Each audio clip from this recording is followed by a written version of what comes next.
What has gone wrong with energy in this country and across Europe? Regulator Ofgem announced an increase in the energy price cap, of course, last week, which will see millions of households pay on average £693 a year more.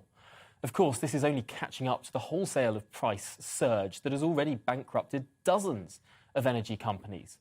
And now the boss of British Gas owner Centrica has warned that household bills could see a further increase in the autumn, on top of the 54% hike set to take place in April.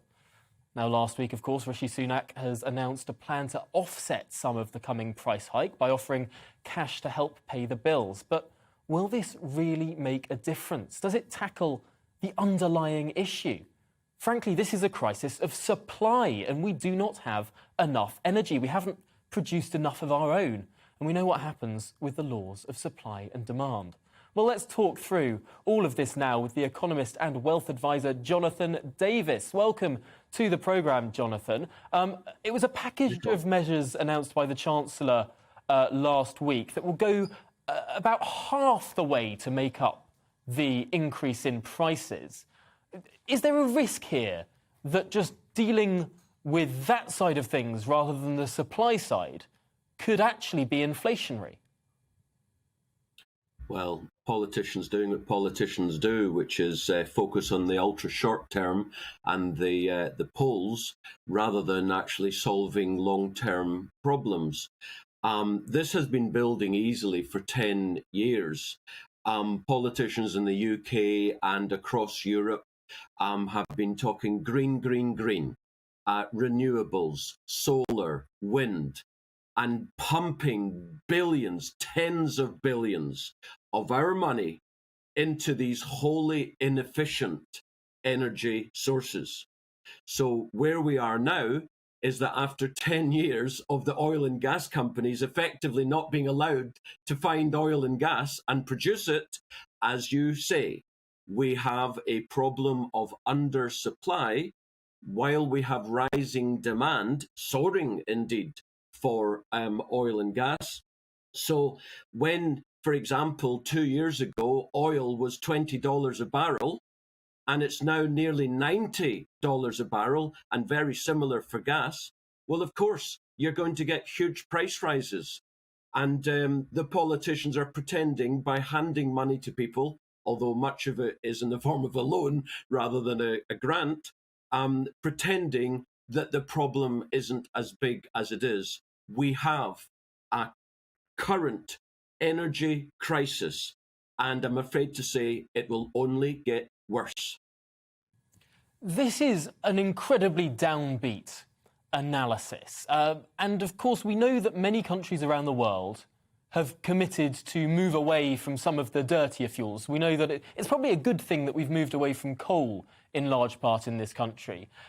Should we not really go for something like nuclear power now to try and jivvy up the production capacity? Has oil not had its day?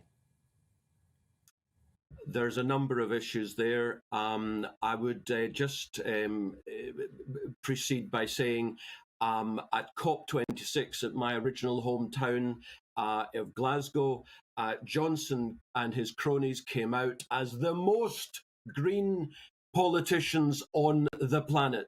Well, that's great, because their millionaire and billionaire mates can afford high costs of energy, but the bottom 95% are finding it in crisis.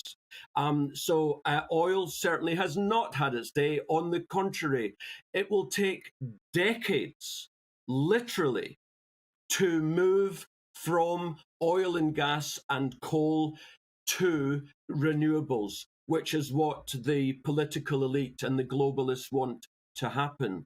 Decades. I'll be amazed if they can even achieve it before 2050, which is even then unlikely. And then your other point is nuclear. I'm a massive supporter of nuclear energy. And of course, it's the most efficient producer of energy. It's the cleanest energy on the planet. And yet the politicians don't like it. Well, On that point, interestingly, European countries have got it even worse energy-wise than we do, believe it or not.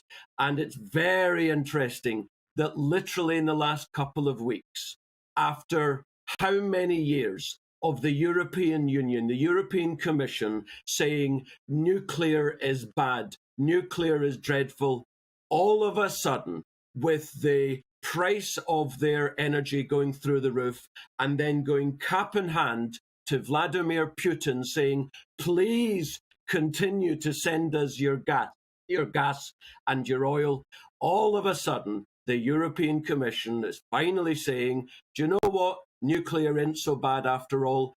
And that actually is a move that's coming across the planet. And eventually, finally, we'll get the politicians saying, do you know what? We'll need to build more nuclear power stations. The problem is, it takes a minimum of 10 or 15 years for them to come online.